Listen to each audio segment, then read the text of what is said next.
Vamos lá então comentar acerca de mais alguns filmes de Dragon Ball nessa série de vídeos na qual pretendemos falar de todos eles. Hoje, nós começamos a falar dos filmes da fase Z da franquia, e eu confesso que tá ficando difícil decidir de que maneira serão feitas as divisões de quantos filmes entram em cada vídeo, etc. Então hoje nós vamos nos 3 primeiros de Dragon Ball Z, que são os filmes de Garlic Jr., Dr. Willow e Tarles. Como eu disse, a divisão dos filmes não segue nenhum critério específico a não ser a ordem cronológica, mas por uma estranha felicidade, acho que deu para encontrar um padrão que nos guiará nos comentários desses 3 filmes que eu mencionei. Esse padrão é o da incessante e infatigável batalha que esses filmes de Dragon Ball travam para poder atingir a mediocridade. Ou por outras palavras, os primeiros filmes da franquia fazem uma força absurda para serem medianos e até o presente momento estão falhando miseravelmente. Mas o modo como cada um deles falha é diferente e é aí que está a parte interessante. Antes de seguirmos, já faço aqui o pedido para que você deixe seu like e sua inscrição no canal, caso você ainda não seja. Ative também o sino para aumentar as chances da plataforma indicar os novos vídeos que forem saindo e você não perder nada aqui no canal do Zé Médio. Como você já sabe, aqui nós seguimos o sistema da confiança. Você deixa o joinha logo no início do vídeo, confiando que será bom. Se eu quebrar essa confiança e fizer um vídeo ruim, você tira o like depois, mas dê esse voto de confiança no pai e sigamos em frente. Comecemos pelo filme do Garlic Jr.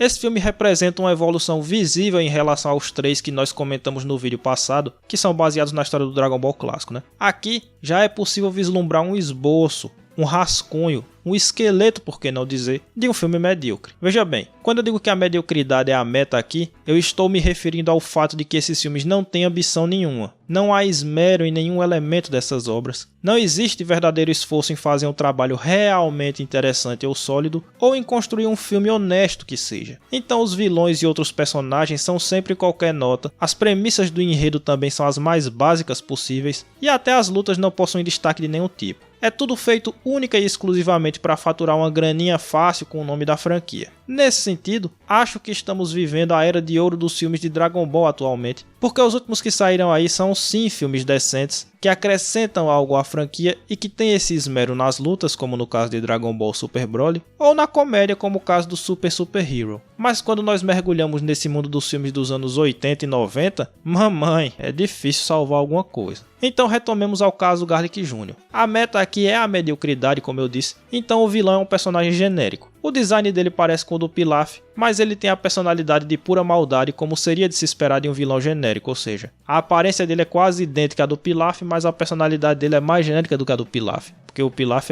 tinha a parte cômica, as tiradas, etc.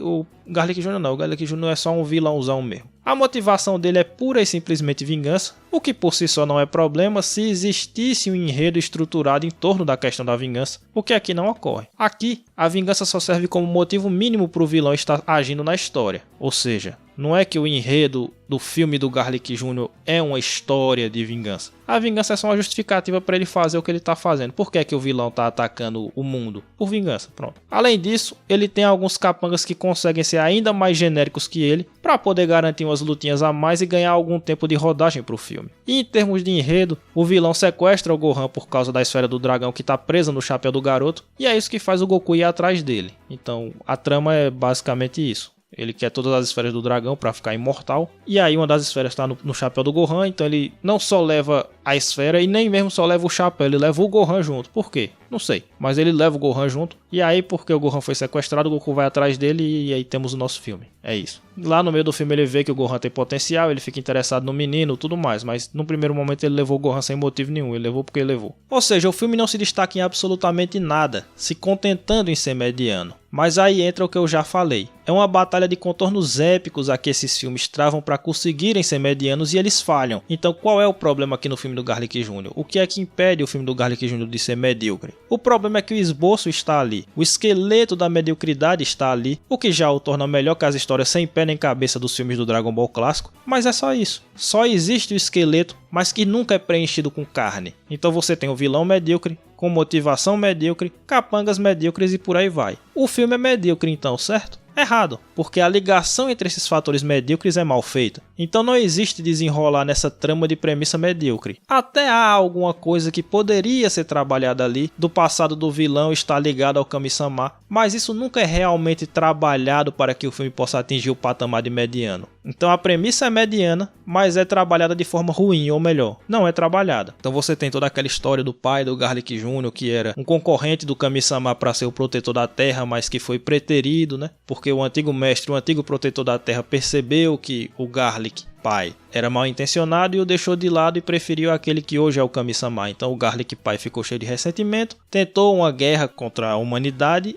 Aí o Kami-sama foi, derrotou ele e o prendeu. E é por isso que o Garlic Jr. quer vingança. Beleza, é uma história razoavelmente genérica, mas é uma premissa que daria para ser melhor trabalhada ou mais bem trabalhada e gerar uma história ok, uma história mediana. Mas ela não tem nada que trabalhe em cima disso e que possa gerar uma história mediana. Esse passado só é mencionado, só se fala que é por causa disso que o Garlic Jr. quer vingança. E pronto. Então não dá para atingir o patamar de mediano dessa maneira. Seria mediano se fosse trabalhado, porque é uma premissa por si só mediana. Então se ela fosse trabalhada no seu máximo, aí o filme seria mediano. Como ela não é nada trabalhada, então o filme fica abaixo do mediano. Então essa premissa não é trabalhada, ela só explana o motivo do vilão estar agindo. Ou seja, a gente sabe que o Garlic Jr. quer vingança por causa disso. Essa história é colocada ali pra gente saber do que é que o Garlic Jr. quer se vingar. Mas não passa disso. Os capangas são medíocres, mas a participação deles é ruim. Porque até a luta na qual eles participam, que supostamente seria o momento deles brilharem, né? Já que eles não são personagens criados para serem desenvolvidos, essa luta na qual eles participam é rápida demais para servir a qualquer propósito, ainda que seja o da simples diversão. Então os capangas são medíocres e são criados para serem medíocres. A gente sabe que esse tipo de Minion não é criado para ser desenvolvido ou para ser um personagem interessante, mas que ele pelo menos tem uma lutinha, sei lá, que dure 5 minutos. Ele deu um trabalhinho pros heróis para poder ele ter o tempinho dele de brilhar, né? E aqui não, aqui os capangas do Garlic Jr. apanham e perdem com 2 golpes, um golpe. Então eles não servem para nada mesmo, nem para divertir o público com uma troca de socos que dure 2 minutos ou 3, nada, não serve para nada. E o Garlic Jr. é medíocre, mas também a luta dele é mal feita. E como a trama de vingança nunca é propriamente desenvolvida, então tudo que diz respeito a ele é mal explorado. Então ele também é um personagem medíocre em conceito, mas ele nunca consegue ser realmente medíocre na execução, porque o pouco que ele tem não é explorado e a luta final dele é uma porcaria. Então tudo no filme do Garlic Jr. é medíocre em conceito, mas é tudo ruim em execução, então o filme fica abaixo do medíocre. Tenta ser medíocre, mas não consegue. A conclusão é de que o filme de Garlic Jr. poderia ser mediano, nota 5, se existisse um esforço mínimo em explorar essa relação dele com o Kami-sama, em estruturar um pouco o roteiro em torno da vingança e em colocar umas lutas minimamente legais. Como nada disso é feito, então nós temos um esboço da mediocridade que nunca se concretiza, ficando como um filme ruim. Mas só o potencial de ser medíocre já o torna melhor que os filmes de Dragon Ball clássico, que era simplesmente nonsense puro, loucura mesmo, né? Antes de passar pro próximo filme, quero apenas mencionar que o modo como o vilão é derrotado é muito idiota, o Garlic Jr., né? Ele foi empurrado por um limbo que ele mesmo criou por uma Genkidama do Gohan. Sim, tá bom, eu sei que não é uma Genkidama, mas pareceu uma Genkidama porque o Gohan levantou os braços na hora do poder, né? Na verdade era só uma emanação da força interna do Gohan que apareceu no momento de fúria e empurrou o Garlic Jr. pro limbo. Ele tava sugando todo mundo pro limbo, o Gohan ficou irritado, a energia saiu de dentro do corpo dele e empurrou o Garlic Jr. para dentro do limbo. É isso, é assim que o vilão é derrotado. Também tem no meio do filme uma musiquinha do Gohan bêbado, ele come uma fruta, fica bêbado, e aí começa a tocar uma musiquinha do nada no filme, que não faz muito sentido. E também em algum momento no meio da luta com o Garlic Jr., o Goku e o Piccolo, achando que já tinham derrotado o Garlic Jr., né, porque eles têm que lutar juntos para vencer o vilão, eles começam a lutar um contra o outro, e ah, beleza, agora já derrotou o vilão, agora é hora da gente tirar nosso racha aqui, vamos ver quem é mais forte. Porque essa parte o filme do Garlic Jr. se posiciona ainda no momento no qual Goku e Piccolo eram os grandes rivais de Dragon Ball, né? Então eles acharam que tinham vencido o Garlic Jr., olhou um pra cara do outro e disse: bom, por que a gente não troca 5 minutos de soco aqui pra ver quem é o mais poderoso? E começaram a lutar um contra o outro do nada, sem contexto nenhum pra essa luta. É esse o nível do roteiro. Só que aí eu percebi um fenômeno interessante quando fui assistir ao segundo filme de Dragon Ball Z, que é o do Dr. Willow. Eu reparei que há padrões que se repetem em relação ao filme do Garlic Jr., mas mais importante que isso, eu reparei que esse segundo filme é bem sucedido nos pontos nos quais o anterior falhou, mas falha onde o outro acertou. Ou seja, na épica batalha em busca da mediocridade, o segundo filme corrigiu os erros do primeiro apenas para apresentar defeitos que não existiam no seu antecessor. No cômputo geral, então, ele ficou no mesmo patamar do anterior, ou seja, ele busca muito ser medíocre, mas não consegue. Queria deixar aqui meus parabéns para os envolvidos e dizer que vocês lutaram como nunca, mas perderam como sempre. Sempre apanhando da nota 5, né? É o sonho de ser nota 5, e a nota 5 sempre supera vocês, parabéns. Enfim, também o filme do Dr. Willow é um filme no qual algum herói é sequestrado, e no caso aqui é a Bulma e o Mestre Kami, né? Assim como o Gohan é sequestrado no filme do Garlic Jr., aqui é a Bulma e o Mestre Kami. E a Bulma não tem muito sentido não, dela ser sequestrada não, porque os caras querem o Mestre Kami. A Bulma faz sentido que ela fosse ameaçada pra convencer o Mestre Kami aí. Agora, por que a Bulma foi levada junto,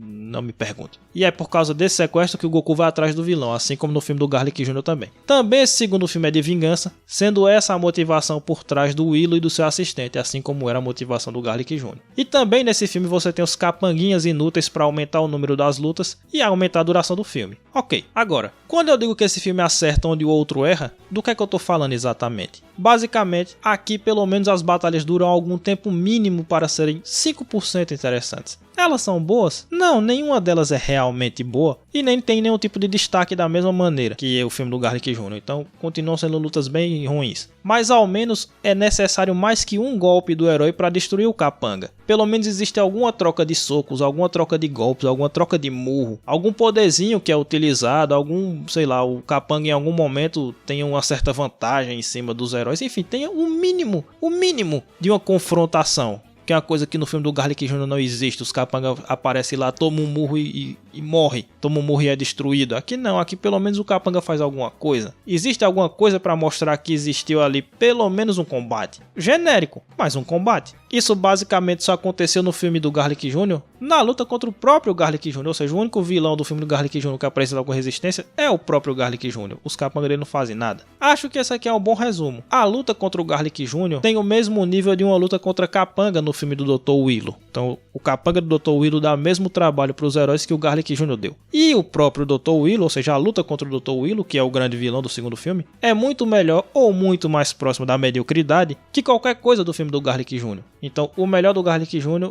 é o segundo escalão do Dr. Willow em termos de luta. E o Dr. Willow, que é a melhor luta do segundo filme, não tem paralelos no filme do Garlic Jr., entendeu? Então ao menos o elemento combate alcança a nota 5 aqui. Quando eu digo 5 nesse vídeo todo, eu tô falando 5 de 10, tá? Não é 5 de 5 não, pelo amor de Deus, 5 de 10. A luta desses filmes todos é para alcançar a nota 5 de 10 e quase sempre eles falham. Mas no filme do Dr. Willow, o elemento combate alcança a nota 5 de 10, a gloriosa. Mas ao mesmo tempo em que esse filme consegue ser 5 de 10 pelo menos no combate, para fazer o filme durar um pouquinho mais e parecer um pouquinho mais, ter um pouquinho mais de ação, sei lá. Ao mesmo tempo, esse segundo filme falha onde o primeiro acertou. Isso quer dizer o seguinte: se a premissa do filme do Garlic Jr. era medíocre, mas a execução era ruim, e aí puxava o filme para baixo, no filme do Dr. Willow, a execução é medíocre, mas a premissa é que é idiota. Ou seja, o motivo da vingança do Garlic Jr. era genérico, mas ele fazia algum sentido. Que é aquela história que eu disse, o pai dele em tese tinha sido aprisionado pelo Kami-sama, e por isso o vilão estava em busca de vendetta contra o Namekusei-jin. Agora, o motivo da vingança do Dr. Willow contra a humanidade era pelo fato de que ninguém acreditava no trabalho dele? É porque ninguém o levava a sério? É isso mesmo? Ou seja, o cara quer exterminar a humanidade porque as pessoas diziam que ele era um cientista maluco? É isso. As pessoas diziam que ele era lunático, então agora eu quero destruir o mundo e dominar as pessoas que ficarem aí porque elas disseram que eu era lunático. Sério isso? Outra, a premissa de como ele e seu assistente morreram é meio idiota também, né? Que eles simplesmente foram soterrados em uma geleira que nunca derretia e onde eles tinham estabelecido uma base de pesquisa. Então eles botaram uma base lá no meio da geleira, foram dormir e aí pronto. E aí veio uma nevasca, sei lá o que porra foi que veio e engoliu a base e eles morreram. É isso. Eles morreram assim, antes dos eventos do filme, né? Não é assim que eles são derrotados não, porque a premissa do filme é que o Dr. Willow é retirado dessa geleira pelo seu assistente usando o Shenlong, né? O cara junta as esferas do dragão, faz um pedido junto pro Shenlong descongelar o Dr. Willow e aí que o filme começa. Mas ele foi congelado dessa maneira meio imbecil também, então uma premissa meio idiota, né? Também é muito significativo o fato de que teoricamente o objetivo do Dr. Willow é encontrar o guerreiro mais forte da Terra, e aliás esse é o nome do filme, e tomar o corpo dele pra si, pra aí sim ele poder exercer sua vingança contra a humanidade. O Dr. Willow é um robô, né? Ele só ficou o cérebro dele vivo e armazenado no corpo de um robô,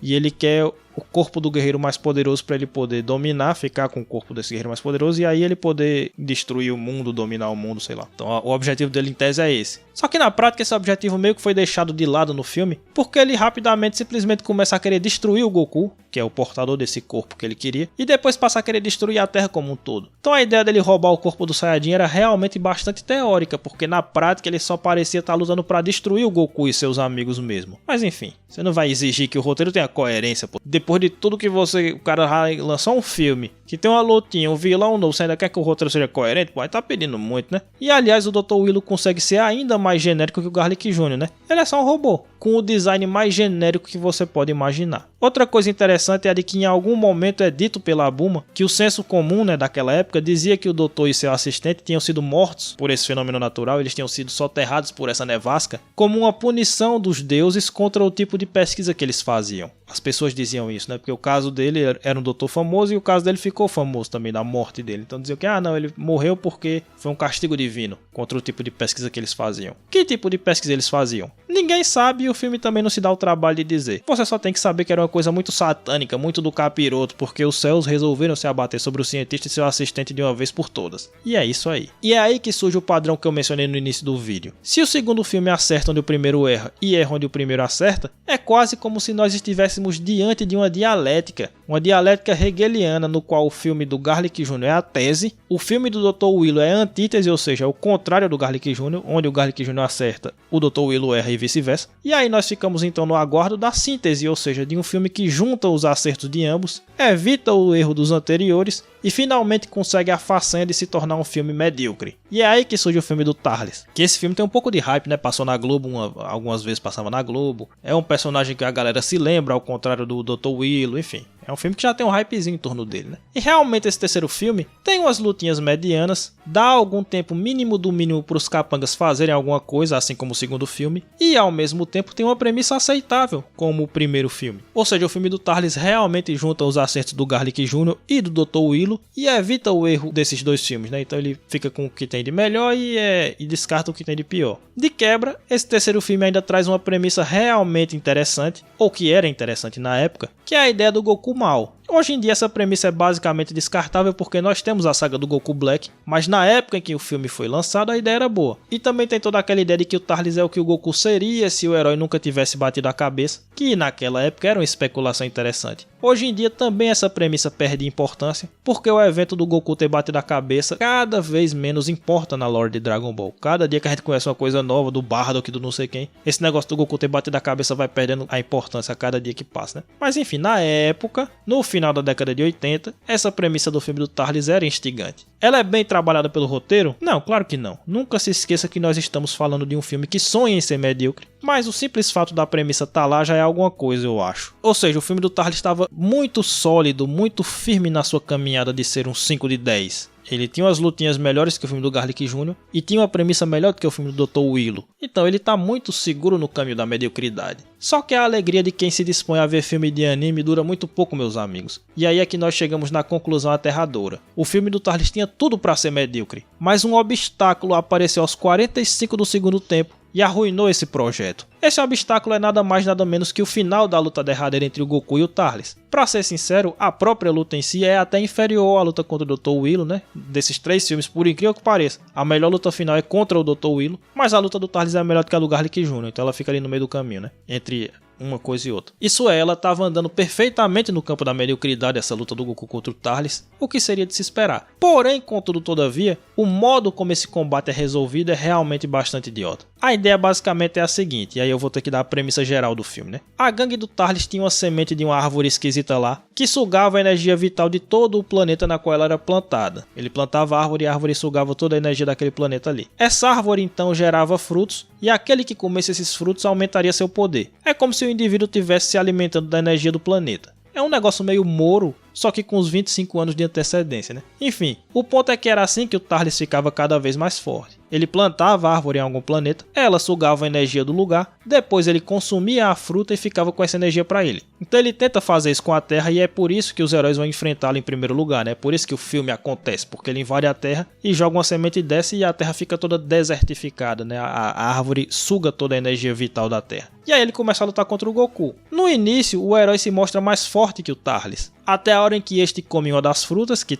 armazena a energia que a árvore tinha sugado da terra. A árvore sugou, deu fruto e esse fruto estava com a energia da terra. O Tarlis vai lá, come, fica com essa energia da terra, fica mais poderoso. Como eu disse, é um negócio bem Moro mesmo, né? Fica mais poderoso e começa a quebrar o Goku no pau. Então o Goku fica pra trás na luta e tenta um movimento desesperado, armando uma Genkidama contra o vilão. Só que a Genkidama sai bem fraquinha, o que é de se esperar, já que o planeta já não tinha energia mais, né? Então a Genkidama empresta energia vital do planeta, ela reúne energia, né, de tudo que é vivo no planeta pra ficar mais poderosa. Só que como o Tarlis já tinha sugado tudo por meio da árvore, não tinha muita coisa pra ele extrair e a Genkidama foi bem fraquinha e não adiantou nada. Então essa era a situação, e aqui eu vou dar o braço a torcer. É uma situação de real perigo, passa uma sensação de perigo até acima dos padrões, acho que até da franquia como um todo. Nesse sentido aqui, o filme até foi bem. Todos os guerreiros estavam derrotados, o Goku já tinha sido superado e a Genkidama não funcionava, ou seja, sua principal técnica não funcionava. E aí eis que não menos que de repente, quando tudo parecia perdido, a gente não sabia como o herói ia resolver essa questão, as frutas da árvore do Tarlis resolveram transferir sua energia pro Goku. Por que, eu lhe pergunto? Eu não sei. O filme também não tá muito interessado em dizer o porquê. Foi porque elas quiseram, foda-se. Elas quiseram dar energia pro Goku. É proibido agora por acaso? A energia delas ela transfere pra aquela bem entender, pô.